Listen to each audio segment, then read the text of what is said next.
یاد رکھنا برکت سے ہاتھ دھو بیٹھوگے۔ فرمایا دوسرا گناہ، دوسری بری عادت غیبت کرنا ہے۔ جہاں دو چار عورتیں اکٹھی بیٹھی رہتی ہیں وہاں غیبت شروع ہو جاتی ہے، فلاں ایسا ہے، فلاں ویسا ہے، کسی نے کسی عورت کی غیبت ہو رہی ہے، بیوی اپنے شوہر کی غیبت کر رہی ہوتی ہے، ساس اور سسر کی غیبت کر رہی ہوتی ہے، شوہر کی عزیز و قریب کی غیبت کر رہی ہوتی ہے۔ کسی بادشاہ نے اعلان کیا کہ آج کی مجلس میں جو بھی سب سے بڑا جھوٹ بولے گا اسے منہ مانگا انعام دیا جائے گا۔ لوگوں نے بڑھ چڑھ کر کے جھوٹ بولے۔ اتنے میں ایک شخص آیا، اس نے کہا بادشاہ سلامت، آج میں نے دیکھا ہے کہ 100 عورتیں اکٹھی بیٹھی تھی اور خاموش بیٹھی تھی۔ بادشاہ نے کہا اسے منہ مانگا انعام دیا جائے۔ سب سے بڑا جھوٹ تو یہ کہ 100 عورت اکٹھی بیٹھی ہو اور خاموش بیٹھی ہو، یہ کیسے ہو سکتا ہے؟ سب سے بڑا جھوٹ تو یہ ہے کہ جہاں 100 عورت بیٹھی ہو وہاں غیبت نہ ہو رہی ہو، وہاں چغلی نہ ہو رہی ہو، چغلی کے ذریعے، غیبت کے ذریعے ایک دوسری عورتوں کو آپس میں نہ لڑایا جا رہا ہو، یہ کیسے ہو سکتا ہے؟ فرمایا غیبت سے بچنا، غیبت نیکیوں کو اس طرح کھاتی ہے جس طرح آگ لکڑیاں کھاتی ہیں۔ حضرت ابو ہریرہ رضی اللہ تعالیٰ عنہ سے مروی ہے کہ رسول اللہ صلی اللہ علیہ وسلم نے ارشاد فرمایا، تم جانتے ہو کہ غیبت کیا چیز ہے؟ صحابہ کرام رضوان اللہ تعالیٰ علیہم اجمعین نے عرض کیا، اللہ اور اس کے رسول صلی اللہ علیہ وسلم زیادہ جانتے ہیں۔ آپ صلی اللہ علیہ وسلم نے فرمایا، اپنے مسلمان بھائی کا ذکر اس طرح کرنا کہ وہ اسے ناگوار گزرے۔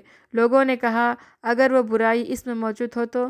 آپ صلی اللہ علیہ وسلم نے فرمایا، اگر اس کے اندر وہ برائی موجود ہو تو تم نے اس کی غیبت کی، اور اگر وہ برائی اس کے اندر موجود نہ ہو تو تم نے اس پر بہتان باندھا۔ فرمایا تیسرا گناہ خدا کو خاوند سمجھنا۔ استغفر اللہ۔ آپ سوچ رہے ہوں گے کہ میں نے کیا کہہ دیا؟ بھلا کوئی عورت خدا کو خاوند بھی سمجھتی ہو؟ ایک دفعہ ایک عورت کسی عالم دین کے پاس آئی، کہنے لگی، حضرت پتہ نہیں اللہ کو کیا ہو گیا، اللہ نے میرے ساتھ کون سی دشمنی مول لی؟ کیا اللہ نے مجھے پیدا نہیں کیا؟ کیا فلاں عورت کو 4 بچے دے دیے، 4 بیٹے دے دیے، اللہ نے مجھے ایک بیٹا بھی نہیں دیا؟ فلاں عورت کو مال دیا، دولت دی، سب کچھ دیا، مجھے کچھ بھی نہیں دیا، میں نے اللہ کا کیا بگاڑا ہے؟ اللہ نے مجھے کسی بھی نعمت سے مالا مال نہیں کیا۔ کب سے میں دعائیں مانگ رہی ہوں، اللہ تعالیٰ میری دعائیں نہیں سنتا، آج کے بعد تو میں نے اللہ سے کچھ بھی نہیں مانگنا۔ الغرض اس عورت نے اللہ کو مچارک نام بڑی ہی بے ادبی سے لیا۔ یہ سن کر عالم دین فرمانے لگے، اے عورت، اس طرح کا لہجہ، اس طرح کی باتیں خدا کے بارے میں نہ کرنا، اس طرح کا لہجہ اللہ کے سامنے اچھا نہیں لگتا۔ خدا کا نام بے ادبی سے نہ لیا کرو، خدا کو خدا سمجھو، خدا کو خاوند مت سمجھو۔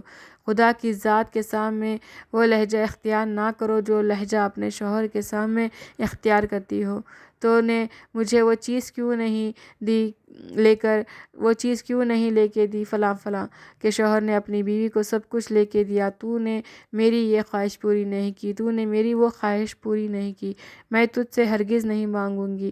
اس طرح کی باتیں نہیں کرنا چاہیے۔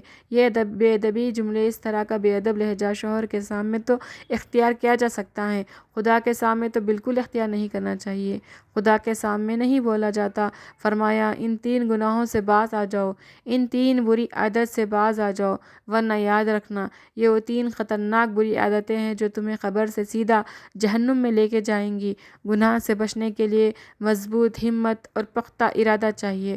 اس کا طریقہ یہ ہے کہ آپ نیک ماحول اور صحبت اختیار کرے، نیک لوگوں کے پاس جا کر بیٹھا کرے، اور اگر ان گناہوں سے بچنا مشکل ہو رہا ہو تو یہ سوچے کہ اگر اس گناہ کرتے وقت مجھے میرے والدین یا کوئی بھی ایسے رشتہ دار و تعلق والا شخص جس سے انسان اپنا گناہ چھپانا چاہتا ہے، مثلاً اساتذہ یا شاگرد وغیرہ، دیکھ لے تو کیا میں ان کے سامنے یہ گناہ کر سکوں گا یا شرمندہ ہوں گا؟ پھر یہ سوچے کہ جب میں والدین کے سامنے گناہ سے شرماتا ہوں تو اللہ تعالیٰ جو ہر وقت مجھے دیکھ رہا ہے، جو میرے خالق اور حقیقی محسن ہے اور حساب و کتاب پر مکمل قادر ہے، ان کے سامنے میں کس منہ سے حاضر ہوں گا؟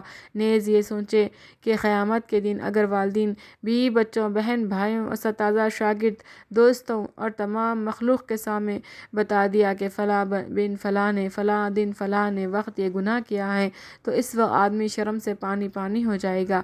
قیامت کا وہ منظر سوچے تو امید ہے کہ گناہوں کا ترک کرنا آسان ہو جائے گا اور ان سب باتوں کی عادت پیدا کرنے کے لیے اللہ تعالیٰ کے نیک بندوں کی صحبت انتہائی بہت ضروری ہے۔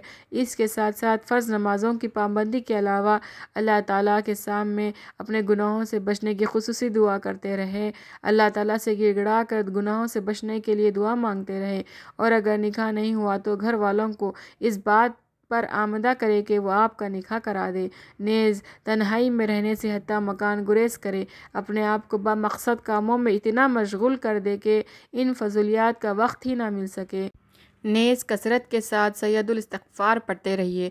سید الاستغفار یہ ہے: اللہم انت ربی لا الہ الا انت خلقتنی وانا عبدک وانا علی عہدک ووعدک ما استطعت اعوذ بک من شر ما صنعت ابوء بنعمتک علی وابوء بذنبی فاغفر لی فانہ لا یغفر الذنوب الا انت۔ ترجمہ ہے اس کا: اے اللہ، تو ہی میرا رب ہے، تیرے علاوہ کوئی عبادت کے لائق نہیں، تو نے مجھے پیدا کیا اور میں تیرا بندہ ہوں اور تیرے عہد اور وعدے پر قائم ہوں، جس کی قدرت طاقت رکھتا ہوں۔ میں نے جو کچھ کیا اس کے شر سے تیری پناہ چاہتا ہوں، اپنے آپ پر تیری نعمت کا اقرار کرتا ہوں اور اپنے گناہوں کا اعتراف کرتا ہوں، بس مجھے بخش دے، کیونکہ تیرے علاوہ کوئی گناہوں کو نہیں بخش سکتا۔ ناظرین، بری عورت کی پہلی نشانی یہ ہے کہ وہ اپنے آپ کو اور اپنے جسم کو ڈھانپ کر نہیں رکھے گی۔ نمبر 2، وہ اپنے شوہر کی نافرمان ہوگی، ہر وقت اپنے شوہر سے لڑائی جھگڑے کرتی رہیں گی، اس کی عزت نہیں کرے گی۔ نمبر 3، بہت بد زبان ہوگی، ہر وقت اس کی زبان قینچی کی طرح چلتی رہے گی۔ نمبر 4، غیر مردوں کے سامنے اپنے بالوں کی نمائش کرے گی۔ نمبر 5، اپنے آپ کو پورے خاندان میں سب سے زیادہ عقل مند سمجھتی ہوں گی۔ نمبر 6، دوسرے کو بات کرنے نہ دے گی، نہ کسی کی بات سنے گی۔ نمبر 7، اسی کو اپنی نیند بہت عزیز ہوگی، زیادہ وقت تک نیند کا بہانہ کر کے سوتی رہے گی۔ نمبر 8، وہ چیخ کر بلند آواز میں بولے گی اور منہ پھٹ ہوگی۔ نمبر 9، غیر مردوں کو دکھانے کے لیے باریک اور دکھاوے والے کپڑے پہنیں گی۔ نمبر 10، دوسروں کے سامنے اپنے شوہر کی بہت برائی کرے گی۔ نمبر 11، اپنے شوہر کی بات کاٹ کر اپنے بات کو ترجیح دے گی۔ نمبر 12، بازاروں کے زیادہ چکر لگائے گی، ہر وقت اسے کپڑوں اور میک اپ کی فکر پڑی رہے گی۔ اللہ پاک ہمیں دین مکمل سمجھ نصیب فرمائے اور ان پر عمل کرنے کی توفیق عطا فرمائے، آمین یا رب العالمین۔